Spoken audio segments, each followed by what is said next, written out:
अस्सलाम वालेकुम नाजरीन, आप देख रहे हैं सूबाई रंग न्यूज़ और इंटरटेनमेंट चैनल और मैं हूं मोमना शहबाज। सबसे पहले नजर डालते हैं आज की अहम खबरों पर।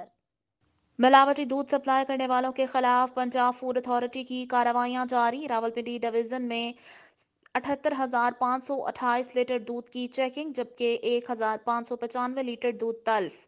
1,64,000 के जुर्माने आए। तफसीलात के मुताबिक डीजी पंजाब फूड अथॉरिटी के मुताबिक अटक में 115 लीटर, जेहलम में 770 लीटर, जबकि चकवाल में 710 लीटर दूध तल्फ किया गया है। इस्लामाबाद मोटरवे टोल प्लाजा पर नाका लगाकर दूध बरदार गाड़ियों की चेकिंग की गई।